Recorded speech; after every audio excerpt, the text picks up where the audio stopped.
ಧಾರ್ಮಿಕ ಮಾಹಿತಿ Kannada YouTube channel ವತಿಯಿಂದ ಕನ್ಯಾ ರಾಶಿಯ ಎಲ್ಲ ವೀಕ್ಷಕರಿಗೂ ಸಹ ಶುಭ ವಂದನೆಗಳು. ಸ್ನೇಹಿತರೆ, ಕನ್ಯಾ ರಾಶಿಯ ಒಂದು ನವೆಂಬರ್ ತಿಂಗಳ ಮಾಸ ಭವಿಷ್ಯ ಹೇಗಿದೆ ಅನ್ನೋದನ್ನು ಈ ಒಂದು ವಿಡಿಯೋದಲ್ಲಿ ನೋಡೋಣ. ಅದಕ್ಕಿಂತ ಕನ್ಯಾ ರಾಶಿಯವ್ರ ಬಗ್ಗೆ ಹೇಳಬೇಕಂತಂದರೆ, ಈ ವ್ಯಕ್ತಿಗಳು ಹೇಗಿರ್ತಾರೆ ಅಂದರೆ, ಇವರಿಗೆ ಬೆರಳು ತೋರಿಸಿದ್ರೆ ಸಾಕು ಹಸ್ತಾನೆ ನುಂಗುವಂಥ ವ್ಯಕ್ತಿಗಳು. ಅಂದರೆ ಇವರಿಗೆ ಸೂಕ್ಷ್ಮವಾದ ವಿಚಾರಗಳನ್ನು ಒಂದು ಲೈನಲ್ಲಿ ಹೇಳಿದ್ರೆ ಸಾಕು, ಬೇಗನೆ ಅರ್ಥ ಮಾಡ್ಕೊಳ್ಳೋಂಥ ಮೈಂಡ್ಸೆಟ್ ಇರೋಂಥ ವ್ಯಕ್ತಿಗಳಾಗಿರ್ತೀರ. ಸೊ ನಿಮಗೆ ಈ ಒಂದು ವಿಡಿಯೋದಲ್ಲಿ ಅತಿಯಾಗಿ ಜಾಸ್ತಿ ನಾನು ವಿಶ್ಲೇಷಣೆ ಮಾಡೋಕ್ಕೋಗಲ್ಲ, ಸಿಂಪಲಾಗಿ ಹೇಳ್ತಾ ಬರ್ತೀನಿ. ಇದರಲ್ಲಿ ಈ ವಿಡಿಯೋದಲ್ಲಿ ನಿಮ್ಮ ಆರೋಗ್ಯದ ಬಗ್ಗೆ, ಶಿಕ್ಷಣದ ಬಗ್ಗೆ, ವಿದ್ಯಾಭ್ಯಾಸದ ಬಗ್ಗೆ, ಆರ್ಥಿಕ ಸ್ಥಿತಿಗತಿಯ ಬಗ್ಗೆ, ವ್ಯಾಪಾರದ ಬಗ್ಗೆ, ಹಾಗೆಯೇ ಮದುವೆ ಆಗದೇ ಇರೋ ಬಗ್ಗೆ, ಎಲ್ಲ ಒಂದು ವಿಷಯಗಳ ಬಗ್ಗೆನೂ ಈ ಒಂದು ವಿಡಿಯೋದಲ್ಲಿ ನಾನು ಮಾತಾಡ್ತೀನಿ. ಸೊ ಬನ್ನಿ ವಿಡಿಯೋನ ಶುರು ಮಾಡೋಣ. ಕನ್ಯಾ ರಾಶಿಯವ್ರಿಗೆ ನವೆಂಬರ್ ತಿಂಗಳಲ್ಲಿ ಶನಿ ದೇವರ ಒಂದು ಕಾಟ ಜಾಸ್ತಿ ಇರುತ್ತೆ. ಸೊ ನಿಮ್ಮ ಕೈಯಾರೆ ನಿಮ್ಮನ್ನು ನೀವೇ ಹಾಳು ಮಾಡ್ಕೊತೀರ. ಸೊ ಅದ್ರ ಬಗ್ಗೆ ಸ್ವಲ್ಪ ಗಮನ ಕೊಡಬೇಕು ನೀವು. ಏಕೆ ಅಂತಂದರೆ, ತುಂಬ ಮೊಂಡು ಆಟ ಮಾಡೋದು, ಯಾವ ವಿಷಯನೂ ನೀವು ಯಾರು ಹೇಳಕ್ಕೆ ಬಂದ್ರೂ ಅರ್ಥ ಮಾಡ್ಕೊಳ್ಳದೆ ನಿಮ್ಮ ಹಠನೇ ನೀವು ಸಾಧಿಸೋದು, ಈ ಥರ ಎಲ್ಲ ಮಾಡೋದ್ರಿಂದ ನಿಮ್ಮ ಗುಂಡಿನ ನೀವೇ ತೊಡ್ಕೊತೀರ. ಸೊ ಹಠದ ಸ್ವಭಾವನ, ಕೋಪನ ಕಂಟ್ರೋಲಲ್ಲಿ ಇಟ್ಕೋಬೇಕು ನೀವು. ಈ ಒಂದು ತಿಂಗಳಲ್ಲಿ ನಿಮಗೆ ಸಮಸ್ಯೆಗಳು ಅತಿಯಾಗಿ ಇರೋದಿಲ್ಲ, ಆದರೆ ಆ ಸಮಸ್ಯೆಗಳನ್ನು ನೀವೇ ಶುರು ಮಾಡ್ಕೊತೀರ. ಸೊ ಅದ್ರ ಬಗ್ಗೆನೇ ವಿಡಿಯೋ ಇದು. ಸೊ ಮೊದಲನೇದಾಗಿ ಆರೋಗ್ಯ ವಿಚಾರದ ಬಗ್ಗೆ ನಾನು ಮಾತಾಡ್ತಾ ಬರ್ತೀನಿ. ಇವಾಗ ಆರೋಗ್ಯ ಸ್ಥಿತಿ ಬಗ್ಗೆ ಹೇಳೋದಾದರೆ, ನವೆಂಬರ್ ತಿಂಗಳಲ್ಲಿ ಗುರುಬಲ ಇರೋದ್ರಿಂದ ನಿಮಗೆ ಈಗೇನು ಆಲ್ರೆಡಿ ಜ್ವರ, ಶೀತ, ಕೆಮ್ಮು, ಶುಗರು, BP ಈ ಥರ ಏನೇ ಒಂದು ಸಣ್ಣ ಪುಟ್ಟ ಕಾಯಿಲೆಗಳು, ಕಸಲೆಗಳು ಇದ್ದರೂ ಕೂಡ ಈ ನವೆಂಬರ್ ತಿಂಗಳಲ್ಲಿ ಅವೆಲ್ಲ ಕ್ಲಿಯರ್ ಆಗುತ್ತೆ. ಆದರೆ ಅವಕ್ಕೆ ತಕ್ಕಂಥ ಮೆಡಿಸಿನ್ಸ್ನ ನೀವು ಕರೆಕ್ಟ್ ಟೈಮ್ಗೆ ತೊಗೋಬೇಕು. ಎದ್ದು ವಾಕ್ ಮಾಡಬೇಕು, ಸೋಮೇರಿತನ ಬಿಡಬೇಕು. ಆಲಸ್ಯತನ ನಾವು ಬಿಟ್ಟರೆ ಮಾತ್ರ ನೀವು ಕ್ಯೂರ್ ಆಗ್ತೀರ. ಬೆಳಗ್ಗೆ ಎದ್ದು ವಾಕ್ ಮಾಡಬೇಕು, ಹೆಲ್ತಿ ಫುಡ್ಸ್ನ ತಿನ್ನಬೇಕು, ಶಾಂತ ರೀತಿಯಿಂದ ಇರಬೇಕು, ನಗ್ತಾ ಮಾತಾಡಬೇಕು. ಈ ಥರ ಒಂದು ಮನಸ್ಥಿತಿನ ನೀವು ಕಂಟ್ರೋಲ್ ಮಾಡಿ ಇಟ್ಕೋಬೇಕು. ಸಣ್ಣ ಸಣ್ಣ ವಿಷಯಕ್ಕೂ ಕೋಪ ಮಾಡ್ಕೊಳೋದು, ಸಿಡಿದೇಳೋದು, ಈ ಥರ ಎಲ್ಲ ಮಾಡ್ತಾ ಹೋದರೆ ನಿಮ್ಮ ಆರೋಗ್ಯ ಸ್ಥಿತಿ ಇನ್ನೂ ಗಂಭೀರ ಆಗುತ್ತೆ. ಗುರುಬಲ ಚೆನ್ನಾಗಿದೆ ನಿಮಗೆ, ಆದರೆ ಶನಿಯ ಕಾಟ ಇರೋದ್ರಿಂದ ಆರೋಗ್ಯದ ವಿಚಾರದಲ್ಲಿ ಅದು ಸ್ವಲ್ಪ ಹದಗೆಡೋಂಥ ಸಂಭವ ಇದೆ. ಸೊ ಆದಷ್ಟು ಹುಷಾರಾಗಿರೋದ್ರಿಂದ ನಿಮಗೆ ನಿಮ್ಮ ಆರೋಗ್ಯ ಒಳ್ಳೆಯ ಸುಧಾರಣೆ ಬರುತ್ತೆ ಅಂತ ಹೇಳ್ತೀನಿ. ನಿಮ್ಮ ಆರೋಗ್ಯ ಯಾವ ಥರನಾದರೂ ಹಾಳಾಗ್ಬೋದು ಅಥವಾ ಯಾವ ಥರನಾದರೂ ಕ್ಯೂರ್ ಆಗ್ಬೋದು. ಬಟ್ ಅದು ನಿಮ್ಮ ಮೇಲೆ ಡಿಪೆಂಡ್ ಆಗಿರೋದ್ರಿಂದ, ಆರೋಗ್ಯ ಮನೇಲಿದ್ದಾಗ ಹೆಚ್ಚು ಕಮ್ಮಿ ಊಟ ಮಾಡೋದ್ರಿಂದನೂ ಬರ್ಬೋದು, ಅಥವಾ ಊಟ ಬಿಡೋದ್ರಿಂದನೂ ಹಾಳಾಗಿರ್ಬೋದು. ಇಲ್ಲ ನೀವು ಡ್ರೈವಿಂಗ್ ಏನಾರು ಮಾಡ್ತಿರುವಾಗ ಸಣ್ಣ ಪುಟ್ಟ ಆಕ್ಸಿಡೆಂಟ್ಗಳಾಗಿ ಕೂಡ ನಿಮಗೆ ಏನೋ ಒಂದು ಅನಾರೋಗ್ಯ ಆಗ್ಬೋದು.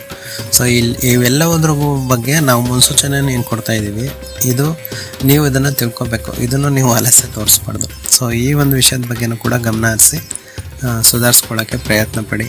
ಆ್ಯಕ್ಟಿವ್ ಆಗಿರಿ. ಈ ಮಂತ್ ನೀವು ಫುಲ್ ಆ್ಯಕ್ಟಿವ್ ಆಗಿರಿ ಅಷ್ಟೇ. ಸೋಮೇರಿತನ ಬಿಟ್ಟು, ಆಲಸ್ಯನ ಬಿಟ್ಟು ಆ್ಯಕ್ಟಿವ್ ಆಗಿದ್ರೆ ಬೆಟರ್ ಅಂತ. ಇನ್ನು ಈ ಕನ್ಯಾ ರಾಶಿಯ ವ್ಯಕ್ತಿಗಳಿಗೆ ಉದ್ಯೋಗದ ವಿಚಾರದಲ್ಲಿ ಮಾತಾಡಬೇಕು ಅಂತಂದರೆ, ಈ ಒಂದು ತಿಂಗಳು ಮೊದಲ 2 ವಾರ ನಿಮ್ಮ ಪ್ರಯತ್ನ ನೀವು ಮಾಡಬೇಕು.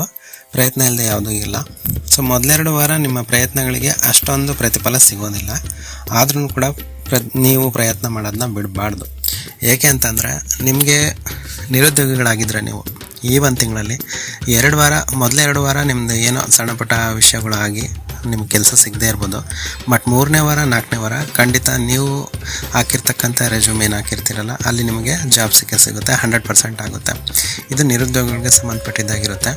ಇನ್ನು ಆಲ್ರೆಡಿ ನೀವು ಉದ್ಯೋಗ ಏನಾದ್ರು ಮಾಡ್ತಿದ್ದೀರಾ, ಈಗ ಆಲ್ರೆಡಿ ಒಂದು ಕಂಪ್ನಿಲಿ ಇದ್ದೀರಾ ಅಂದರೆ ಅಲ್ಲಿ ನಿಮಗೆ ಕೆಲವೊಂದು ಜವಾಬ್ದಾರಿಗಳು ಬರ್ತವೆ. ಬಿಸ್ನೆಸ್ ಟ್ರಿಪ್ ಕೂಡ ಇರುತ್ತೆ ನಿಮಗೆ.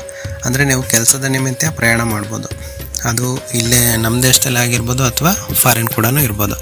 ನೀವು ನಮ್ಮ ದೇಶದಲ್ಲೇ ಎಲ್ಲೋ ಬೆಂಗಳೂರಲ್ಲಿ ವರ್ಕ್ ಮಾಡ್ತಿದ್ರೆ ನಿಮಗೆ ಬೇರೆ ಕಡೆ ಟ್ರಾನ್ಸ್ಫರ್ ಕೂಡ ಆಗ್ಬೋದು, ಅಥವಾ ಕೆಲಸದ ಮುಖಾಂತರ ನಿಮಗೆ ಓಡಾಟ ಕೂಡ ಹೆಚ್ಚಾಗ್ಬೋದು ಈ ಒಂದು ತಿಂಗಳಲ್ಲಿ. ಅದು ಮೊದಲೆರಡು ವಾರ ಇರೋದಿಲ್ಲ. ಇನ್ನು 3 ಮತ್ತು 4ನೇ ವಾರದಲ್ಲಿ ನೀವು ಕೆಲಸದ ನಿಮಿತ್ತ ಪ್ರಯಾಣ ಮಾಡಲೇಬೇಕು. ಅಲ್ಲಿಂದ ನಿಮಗೆ ಶುಭ ಫಲಗಳೇ ಇರುತ್ತೆ. ಅಲ್ಲಿ ಯಾವುದೇ ರೀತಿಯ ತೊಂದರೆನೂ ಇರೋದಿಲ್ಲ. ನೀವು ಆ ಥರ ನಿಮಗೆ ಕೊಟ್ಟಿರ್ತಕ್ಕಂಥ ಟಾಸ್ಕ್, ನಿಮಗೆ ಕೊಟ್ಟಿರ್ತಕ್ಕಂಥ ಪ್ರಾಜೆಕ್ಟ್ನ ನೀವು ಕಂಪ್ಲೀಟ್ ಮಾಡಿದರೆ ನಿಮಗೆ ವರ್ಕಲ್ಲಿ ಮಾನ, ಮನ್ನಣೆ, ಗೌರವ ಎಲ್ಲ ಜಾಸ್ತಿನೇ ಸಿಗುತ್ತೆ. ಅದ್ರ ಜೊತೆ ಹಣಕಾಸು ಕೂಡ ಜಾಸ್ತಿ ಸಿಗುತ್ತೆ. ನೀವೇನಾದರೂ ಸ್ಯಾಲ್ರಿ ಹೈಕ್ ಮಾಡಿಸ್ಕೋಬೇಕು ಅಂತ ಅಂದಿದ್ರೆ, ಸೊ ಈ ಒಂದು ತಿಂಗಳಲ್ಲಿ 3ನೇ ವಾರ ಅಥವಾ 4ನೇ ವಾರದಲ್ಲಿ ನಿಮ್ಮ ಬಾಸ್ ಜೊತೆ ಮಾತಾಡಿ ನೀವು ನಿಮ್ಮ ಸಂಬಳನ ಜಾಸ್ತಿ ಕೂಡ ಮಾಡಿಸ್ಕೋಬೋದು. ಅದಕ್ಕೂ ಕೂಡ ಶುಭ ಫಲಿತಾಂಶನ ನಿಮಗೆ ಕೊಡ್ತಾನೆ. ಗುರುಬಲ ಇರೋದ್ರಿಂದ ನಿಮಗೆ ಅವೆಲ್ಲ ಒಳ್ಳೆಯದೇ ಆಗುತ್ತೆ. ಕೆಲಸದ ನಿಮಿತ್ತ ಪ್ರಯಾಣ ಜಾಸ್ತಿನೇ ಇರುತ್ತೆ. ಸೊ ಅದನ್ನು ನೀವು ಜಾಗರೂಕವಾಗಿ ಓಡಾಡಬೇಕಾಗುತ್ತೆ. ಡ್ರೈವಿಂಗಲ್ಲಿ ಸ್ವಲ್ಪ ತೊಂದರೆ ಇರೋದ್ರಿಂದ ಶನಿಯ ವಕ್ರ ದೃಷ್ಟಿ ನಿಮ್ಮ ಮೇಲೆ ಇರೋದ್ರಿಂದ, ನಿಮ್ಮ ರಾಶಿ ಮೇಲೆ, ಸೊ ನೀವು ಹುಷಾರಾಗಿ ಓಡಾಟ ಮಾಡೋದ್ರಿಂದ ನಿಮಗೆ ಶುಭ ಫಲಗಳು ಕಾಣುತ್ತೆ. ಹಾಗೆಯೇ ನೀವು ಪ್ರತಿ ಶನಿವಾರ ಶನಿದೇವರ ದರ್ಶನ ಮಾಡಿ ಆ ದೇವರಿಗೆ ಒಂದು ದೀಪ ಹಚ್ಚೋದ್ರಿಂದ ನಿಮಗೆ ಒಳ್ಳೆಯ ಫಲಿತಾಂಶಗಳು ಸಿಗುತ್ತೆ. ಇನ್ನು ಕನ್ಯಾ ರಾಶಿಯ ವ್ಯಕ್ತಿಗಳು ಹುಡುಗಿ ಅಥವಾ ಹುಡುಗನ ಹುಡುಕ್ತಾ ಇದ್ದರೆ, ನೀವು ಮದುವೆ ಸಂಬಂಧಪಟ್ಟ ಕಾರ್ಯಗಳಿಗೆ ಏನಾದರೂ ನೀವು ಓಡಾಡ್ತಾ ಇದ್ದರೆ, ನಿಮಗೆ ಈ ಒಂದು ತಿಂಗಳಲ್ಲಿ ಅವಕಾಶ ಜಾಸ್ತಿ ಇದೆ. ತುಂಬ ಕಡೆಯಿಂದ ನಿಮಗೆ ಸಂಬಂಧ ಹುಡ್ಕೊಂಡು ಬರುತ್ತೆ. ಬಟ್ ನಿಮಗೆ ಶನಿಯ ವಕ್ರ ದೃಷ್ಟಿ ಇರೋದ್ರಿಂದ ನಿಮ್ಮ ಮನಸ್ಸು ಚೇಂಜ್ ಆಗುತ್ತೆ, ನಿಮ್ಮ ಮೈಂಡು ಚೇಂಜ್ ಆಗುತ್ತೆ. ನಾನು ಸಖತ್ತಾಗಿದ್ದೀನಿ, ನನಗೆ ಅಸ್ತಂಬಳ, ನನಗೆ ಇಷ್ಟೊಂದು ದೊಡ್ಡ ಕೆಲಸ ಇದೆ, ಇದೆಲ್ಲ ಇನ್ನೊಂದು ಸಿಗುತ್ತೆ. ಈ ಥರ ನೀವು ನೀವೇ ಏನು ಹೇಳ್ತಾರಲ್ಲ, ಅಹಂಕಾರ ದುರಹಂಕಾರ ನಾವು ಪಡ್ಕೊಂಡು ಬಂದಿರೋ ಕೆಲವೊಂದು ಆಫರ್ಗಳನ್ನ ನೀವೇ ರಿಜೆಕ್ಟ್ ಮಾಡ್ತೀವಿ. ಸೊ ಈ ಒಂದು ವಿಷಯದಲ್ಲಿ ಇದು ನಾನು ಕೊಡ್ತಾ ಇರೋದು ಮುನ್ನೆಚ್ಚರಿಕೆ, ಮುನ್ಸೂಚನೆ. ಸೊ ನೀವು ಹುಷಾರಾಗಿ ಹ್ಯಾಂಡಲ್ ಮಾಡಬೇಕು. ಸೊ ಬಂದಿರತಕ್ಕಂಥ ಆಫರ್ಗಳು ಎಷ್ಟು ಹುಡುಗರು ನೋಡ್ತಾ ಇದ್ರೆ, ಅಥವಾ ಹುಡುಗರು ಹುಡುಗಿರನ್ನ ನೋಡ್ತಾ ಇದ್ರೆ, ಸೊ ನಿಮಗೆ ಬಂದಿರತಕ್ಕಂಥ ಯಾವ ಒಂದು ವರ ಅಥವಾ ವಧು ಹುಡ್ಕೊಂಡು ಬಂದಿರುತ್ತೆ, ಅದ್ರ ಬಗ್ಗೆ ನೀವು ಕೂಲಂಕುಷವಾಗಿ ನೋಡಿಬಿಟ್ಟು ಅವ್ರನ್ನ ನೀವು ಓಕೆ ಮಾಡಿದರೆ ಇನ್ನೂ ಒಳ್ಳೆಯದು. ನಿಮ್ಮ ಸಂಸಾರ ಸುಖವಾಗಿರುತ್ತೆ, ಮುಂದೆ ನಿಮ್ಮ ಭವಿಷ್ಯ ಕೂಡ ಚೆನ್ನಾಗಿರುತ್ತೆ. ನೀವು ಬಂದಿರತಕ್ಕಂಥ ಆಫರ್ನ ನೀವು ಬಿಟ್ರಿ ಅಂದರೆ ನೆಕ್ಸ್ಟ್ ಇಷ್ಟು ಒಳ್ಳೆಯ ಆಫರ್ಗಳು ಮತ್ತೆ ನಿಮಗೆ ಸಿಗುತ್ತಾ ಇಲ್ವೋ ಹೇಳೋಕ್ಕಾಗಲ್ಲ.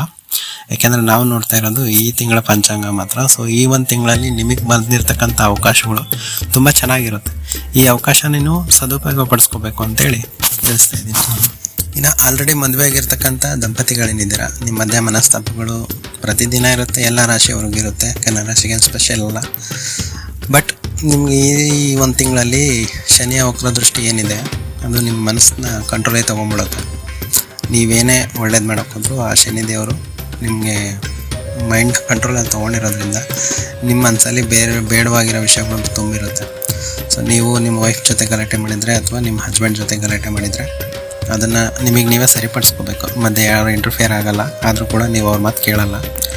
ಹಾಗಾಗಿ ಇದು ನಾನು ಕೊಡ್ತಿರ್ತಕ್ಕಂಥ ಮುನ್ನೆಚ್ಚರಿಕೆ ನಿಮಗೆ.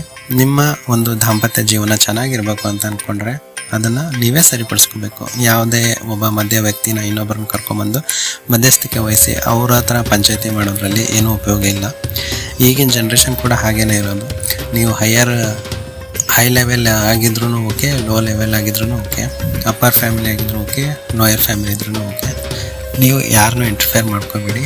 ನಿಮ್ಮ ಹಸ್ಬೆಂಡ್ ಅಥವಾ ವೈಫ್ ಜೊತೆ ನೀವೇ ಮಾತಾಡಿಕೊಂಡು ನಿಮ್ಮ ಒಂದು ದಾಂಪತ್ಯ ಸುಖ ಏನಿದೆ ಅದನ್ನು ಅನುಭವಿಸ್ಬೇಕು. ಅದನ್ನು ಬಿಟ್ಟು ನಿಮ್ಮ ಒಂದು ಒಳ್ಳೆ ಲೈಫ್ನ ಹಾಳು ಮಾಡ್ಕೊಬೇಡಿ. ನಿಮ್ಮ ವೈಫ್ ಅಥವಾ ಹಸ್ಬೆಂಡು ನಿಮ್ಮಿಂದ ದೂರ ಆಗಿದ್ದರೆ ಈ ಒಂದು ತಿಂಗಳಲ್ಲಿ ಅವರು ಹತ್ತಿರ ಆಗೋಂಥ ಚಾನ್ಸಸ್ ಇರುತ್ತೆ ನಿಮಗೆ. ಅದು ಕೂಡ ಕನ್ಯಾ ರಾಶಿಯ ವ್ಯಕ್ತಿಗಳು ನಿಮ್ಮ ಮೇಲೆ ಡಿಪೆಂಡ್ ಆಗಿರುತ್ತೆ. ನಿಮ್ಮ ಹಸ್ಬೆಂಡ್ ಆಗಿರಲಿ ಅಥವಾ ವೈಫ್ ಆಗಿರಲಿ, ಅವ್ರು ನಿಮ್ಮಿಂದ ಎಷ್ಟೇ ದೂರ ಹೋದ್ರೂ ಪ್ರೀತಿ ಮಾತ್ರ ಇರುತ್ತೆ. ಸೊ ಆ ಪ್ರೀತಿನ ನೀವು ಪುನಃ ಪಡ್ಕೋಬೇಕು ಅಂದರೆ ನಿಮ್ಮ ಒಂದು ದುರಹಂಕಾರ ಕೊಬ್ಬನ್ನು ಬಿಡಬೇಕು. ನೀವು ಅದೆಲ್ಲ ಬಿಟ್ಬಿಟ್ಟು ನೀವು ಅವ್ರನ್ನ ಶಾಂತಿಯಿಂದ ಅವ್ರ ಜೊತೆ ವರ್ತಿಸಿ ಕೂತ್ಕೊಂಡು ಮಾತಾಡಿ ತುಂಬ ಒಳ್ಳೆಯದು. ಕನ್ಯಾ ರಾಶಿಯವರು ಶೇರ್ ಮಾರ್ಕೆಟು ಅಥವಾ ಯಾವುದೇ ಒಂದು ಬಿಸ್ನೆಸ್ಸಲ್ಲಿ ಇಲ್ಲ ಒಂದು ಉದ್ಯಮನ ನೀವೇ ನಡೆಸ್ತಾ ಇದ್ದರೆ, ಅಲ್ಲೇನಾದರೂ ನೀವು ಹೂಡಿಕೆ ಮಾಡಿದ್ದೀರ ದುಡ್ಡು ಅಂತಂದರೆ ಅದರಲ್ಲಿ ನಿಮಗೆ ಲಾಭಾಂಶ ಖಂಡಿತ ಬರುತ್ತೆ. ಆದರೆ ಆ ಲಾಭಾಂಶ ನಿಮಗೆ ಆನ್ ಸ್ಪಾಟಲ್ಲಿ ಕೈ ಸಿಗೋದಿಲ್ಲ. ಎಕ್ಸಾಂಪಲ್, ನೀವು ಇವಾಗ ಶೇರ್ ಮಾರ್ಕೆಟಲ್ಲಿ ನೀವು ಹೂಡಿಕೆ ಮಾಡಿದ್ರಿ ಅಂದರೆ ಮ್ಯೂಚುವಲ್ ಫಂಡ್ಸ್ ಆ ಥರ, ಅಲ್ಲೆಲ್ಲ ನಿಮಗೆ ಲಾಭ ಕಾಣ್ತಾ ಇರುತ್ತೆ. ಬಟ್ ಅದು ನಿಮಗೆ ಬೇಗ ನಿಮ್ಮ ಕೈ ಸಿಗೋಲ್ಲ. ಅದು ಎಲ್ಲಿವರೆಗೂ ಅಂದರೆ ನವಂಬರ್ 23ನೇ ತಾರೀಕಿಂದ ನಂತರ ನಿಮ್ಮ ಕೈಯಲ್ಲಿ ಸಿಗುತ್ತೆ. ಬಟ್ ಅಲ್ಲಿವರೆಗೂ ಅದು ನಿಮ್ಮ ಕಣ್ಣಿಗೆ ಕಾಣ್ತಿರುತ್ತೆ, okay I am in profit ಅಂತ. ಸೊ ಪ್ರಾಫಿಟಲ್ಲಿ ಇದ್ದೀರಾ, ಬಟ್ ಆ ಪ್ರಾಫಿಟ್ಟು ನಿಮ್ಮ ಕೈಗೆ ಬಂದಿರಲ್ಲ ಅಷ್ಟೇ. ಶೇರ್ ಮಾರ್ಕೆಟಿಂದ ಅಂದರೆ ಆ ಥರ. ಇನ್ನು ಉದ್ಯಮ ಅಥವಾ ನೀವೇನಾದರೂ ಸ್ವಂತ ಬಿಸ್ನೆಸ್ ಏನಾದರೂ ಮಾಡ್ತಿದ್ದೀರಾ, ಇಲ್ಲ ಗೌರ್ಮೆಂಟ್ ಅಂಡರಲ್ಲಿ ಯಾವುದಾದ್ರೂ ಒಂದು ಪ್ರಾಜೆಕ್ಟ್ ವರ್ಕ್ ಮಾಡ್ತಿದ್ದೀರಾ ಅಂತಂದರೆ ಅದು ಕೂಡ ಅಷ್ಟೇ. ನೀವು ಗೌರ್ಮೆಂಟಿಂದ ಯಾವುದೇ ಒಂದು ಪ್ರಾಜೆಕ್ಟ್ನ ಮಾಡಿರ್ತೀರಾ, ಕಂಪ್ಲೀಟ್ ಮಾಡಿರ್ತೀರಾ, ಅದ್ರದ್ದು ಪ್ರಾಫಿಟ್ ಏನು ಅಂತಲೂ ನಿಮಗೆ ಶೋ ಆಗ್ತಾ ಇರುತ್ತೆ. ಆದರೆ ಅದು ನಿಮ್ಮ ಕೈ ಸೇರೋದು ಸ್ವಲ್ಪ ತಡ ಆಗ್ಬೋದು. ಇಲ್ಲ ನೀವು ಸ್ವಂತ ಒಂದು ಪ್ರಾವಿಷನ್ ಸ್ಟೋರ್ಸು ಅಥವಾ ಹೋಲ್ಸೇಲ್ ಶಾಪ್ ಏನಾದರೂ ಇಟ್ಕೊಂಡು, ಇಲ್ಲ ಕಬ್ಬಣದ್ದು ಈ ಥರ ಏನೋ ಒಂದು ಶಾಪ್ ಮಾಡ್ತಾ ಇದ್ದೀರಿ, ಹೋಲ್ಸೇಲಾಗಿ ಮಾಡ್ತಾಯಿದ್ದೀರಾ ಅಂದರೆ ಸಾಲನಾದರೂ ನೀವು ಕೊಟ್ಟಿರ್ತೀರ. ಸೊ ಇವತ್ತು ಬಿಸ್ನೆಸ್ ನಡೀಲಿ, ನೆಕ್ಸ್ಟ್ ನೋಡೋಣ, ಆಮೇಲೆ ಅಮೌಂಟ್ ಇಸ್ಕೊಂಡ್ರೆ ಆಯ್ತು ಅವ್ರ ಹತ್ರ ಚೆಕ್ ಅಂತೇಳಿ. ಸೊ ಆ ಥರ ಚೆಕ್ಗಳು ನಿಮಗೆ ಬರುತ್ತೆ, ಲಾಭಾಂಶದ ಚೆಕ್ಗಳೇ ನಿಮ್ಮ ಹತ್ರ ಬಂದಿರುತ್ತೆ. ಅವು ನಿಮ್ಮ ಕೈ ಸೇರೋದು ಸ್ವಲ್ಪ ಡಿಲೇ ಆಗುತ್ತೆ ಅಷ್ಟೇ. ಬಟ್ ಒಟ್ಟಾರೆ ಹೇಳ್ಬೇಕಂದ್ರೆ ಗುರುಬಲ ಚೆನ್ನಾಗಿರೋದ್ರಿಂದ ಕನ್ಯಾ ರಾಶಿಯವರಿಗೆ ನವಂಬರ್ ತಿಂಗಳಲ್ಲಿ ಅಧಿಕ ಧನ ಲಾಭ ಅಂತಲೇ ಹೇಳ್ಬೋದು. ಶೇರ್ ಮಾರ್ಕೆಟಲ್ಲಿ ಇನ್ವೆಸ್ಟ್ ಮಾಡಿರ್ತಕ್ಕಂಥವ್ರು ವೆಯ್ಟ್ ಮಾಡಬೇಕು. ವೆಯ್ಟ್ ಮಾಡಿದರೆ ನಿಮಗೆ ಲಾಭ ಬರುತ್ತೆ. ನೀವು ಮೊದಲ 3 ವಾರ ಸ್ವಲ್ಪ ಏರುಪೇರು ಇರ್ಬೋದು. ಬಟ್ ಕೊನೆಯ ವಾರ ನಿಮಗೆ ಅಧಿಕ ಲಾಭಾಂಶ ಇರೋದ್ರಿಂದ ನೀವು ಲಾಸ್ಟ್ ವೀಕ್ ಟ್ರೇಡ್ ಮಾಡೋದೇ ಬೆಸ್ಟ್ ಅಂತ ನನ್ನ ಅನಿಸಿಕೆ. ಇನ್ನು ಕನ್ಯಾ ರಾಶಿಯ ವಿದ್ಯಾರ್ಥಿಗಳಿಗೆ ಹೇಳಬೇಕು ಅಂತಂದರೆ ಶಿಕ್ಷಣದ ಮೇಲೆ ತುಂಬ ಮಹತ್ವದ ತಿಂಗಳು ಇದಾಗಿದೆ. ಯಾಕೆಂದರೆ ನೀವು ಏನೋ ಒಂದು ಯಾವುದೋ ಒಂದು ಎಜುಕೇಷನ್ನ ಮಾಡಬೇಕು ಅಥವಾ ಕಾಂಪಿಟೇಟಿವ್ ಎಕ್ಸಾಮ್ನ ಕಟ್ಟಬೇಕು ಅಂತಂದರೆ ನಿಮಗೆ ಶಿಕ್ಷಣದ ಮೇಲೆ ಸ್ವಲ್ಪ ಜಾಸ್ತಿನೇ ಒತ್ತು ಕೊಡ್ತೀರ. ಅಂದರೆ ಇಂಟ್ರೆಸ್ಟ್ ಜಾಸ್ತಿ ಬರುತ್ತೆ ನಿಮಗೆ ಓದೋದ್ರ ಬಗ್ಗೆ. ಸೊ ಶಿಕ್ಷಣದ ವಿಷಯದಲ್ಲಿ, ವಿದ್ಯಾಭ್ಯಾಸದ ವಿಚಾರದಲ್ಲಿ ನಿಮ್ಮ ವಿದ್ಯಾರ್ಥಿಗಳಾಗಿದ್ದರೆ ನಿಮಗೆಲ್ರಿಗೂ ತುಂಬ ಒಳ್ಳೆಯದಿದೆ. ಯಾವುದೇ ರೀತಿಯ ತೊಂದರೆ ಆಗೋದಿಲ್ಲ. ಚೆನ್ನಾಗಿ ಓದ್ಬೋದು, ನೀವು ಚೆನ್ನಾಗಿ ಓದಿ ಅಷ್ಟೇ. ಇನ್ನು ನವಂಬರ್ ತಿಂಗಳಲ್ಲಿ ಹೌಸ್ ವೈಫ್ಸ್ ಏನಿರ್ತೀರ, ಮನೆಯಲ್ಲಿರ್ತಕ್ಕಂಥ ಗೃಹಿಣಿಯರು ಏನಿರ್ತೀರ, ನೀವು ಯಾರ ಜೊತೆನಾದರೂ ಮನಸ್ತಾಪ, ಜಗಳ, ಕಲಹ ಮಾಡ್ಕೊಂಡಿದ್ರೆ, ಎಕ್ಸಾಂಪಲ್ ನಿಮ್ಮ ತಂದೆ ತಾಯಿ ಜೊತೆ ಆಗಿರ್ಬೋದು, ಅಣ್ಣ ತಮ್ಮಂದಿರ ಜೊತೆ ಆಗಿರ್ಬೋದು, ಅಥವಾ ನಿಮ್ಮ ಹಸ್ಬೆಂಡ್ ಆ್ಯಂಡ್ ವೈಫ್ ಜೊತೆ ಆಗಿರ್ಬೋದು, ಹಸ್ಬೆಂಡ್ ಜೊತೆ ಆಗಿರ್ಬೋದು. ಸೊ ಇವೆಲ್ಲ ವಿಚಾರಗಳಿಗೆ ಸಂಬಂಧಪಟ್ಟಂಗೆ ನವಂಬರ್ ತಿಂಗಳು ನಿಮಗೆ ಒಂದು ಒಳ್ಳೆಯ ಶುಭ ಸಮಯ ಅಂತಲೇ ಹೇಳ್ಬೋದು. ಈ ಒಂದು ತಿಂಗಳಲ್ಲಿ ನೀವು ಯಾರ ಜೊತೆ ಗಲಾಟೆ ಮಾಡ್ಕೊಂಡಿರ್ತೀರ ಅವರೆಲ್ಲರನ್ನೂ ಕೂಡ ನೀವು ಮತ್ತೆ ಒಂದಾಗೋಕ್ಕೆ ಒಂದು ಒಳ್ಳೆ ಅವಕಾಶ ಇದೆ ಈ ನವಂಬರ್ ತಿಂಗಳು. ಇದನ್ನು ಮಿಸ್ ಮಾಡ್ಕೋಬೇಡಿ ಅಂತ. ಇನ್ನು ಓವರಾಲ್ ಆಗಿ ಹೇಳಬೇಕಂತಂದರೆ ಈ ನವಂಬರ್ ತಿಂಗಳು ಕನ್ಯಾ ರಾಶಿಗೆ ತುಂಬ ಒಳ್ಳೆಯ ದಿನನೇ ಆಗಿದೆ, ಒಳ್ಳೆಯ ತಿಂಗಳೇ ಆಗಿದೆ.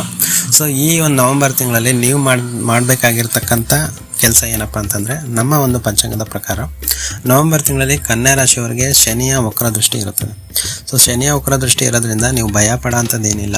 ಶನಿ ದೇವರ ದೇವಸ್ಥಾನಕ್ಕೆ ಹೋಗಿಬಿಟ್ಟು ಅಥವಾ ಆಂಜನೇಯನ ದೇವಸ್ಥಾನಕ್ಕೆ ಹೋಗಿಬಿಟ್ಟು ಎಣ್ಣೆ ದೀಪ, ಕಡಲೆಬತ್ತಿ ಅಂತ ಕರಿತೀವಲ್ಲ, ಸೊ ಎಳ್ಳು ಕಡಲೆಬತ್ತಿನ ನೀವು ಹಚ್ಚೋದ್ರಿಂದ ನಿಮಗೆ ಒಳ್ಳೆಯದಾಗುತ್ತೆ.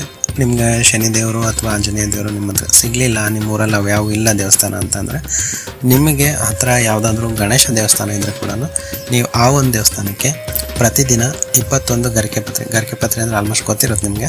ಸೊ 21 ಗರಿಕೆ ಪತ್ರೆನ ಪ್ರತಿ ಮಂಗಳವಾರ 4 ಮಂಗಳವಾರ ನೀವು ಗಣೇಶ ದೇವಸ್ಥಾನಕ್ಕೆ ಅರ್ಪಿಸಿ ಅದನ್ನು ನೀವೇ ಸ್ವಂತಕ್ಕೆ ಇಟ್ಕೋಬೇಕು. ಬೇರೆ ಯಾರ ಹತ್ರನೂ ಹೆಲ್ಪ್ ತೊಗೋಬಾರ್ದು. ನೀವೇ ಕಿತ್ತು, ನೀವೇ ದಾರದಲ್ಲಿ ಕಟ್ಟಿ, ನೀವೇ ತೊಗೊಂಡೋಗಿ ದೇವಸ್ಥಾನಕ್ಕೆ ಅರ್ಪಿಸೋದ್ರಿಂದ ಹಾಲು ಮತ್ತು ಗರಿಕೆ ಪತ್ರೆನ ಗಣೇಶ ಎಲ್ಲ ನಿಮ್ಮ ವಿಘ್ನಗಳು ಏನೇ ಇದ್ರೂ ನಿಮ್ಮ ರಾಶಿಗೆ ಅವನ್ನ ನಿವಾರಣೆ ಮಾಡ್ತಾನೆ. ಸೊ ವಿಘ್ನ ನಿವಾರಕನ ಗಣೇಶನ ಆರಾಧನೆ ತುಂಬ ಮುಖ್ಯ ಆಗಿರುತ್ತೆ.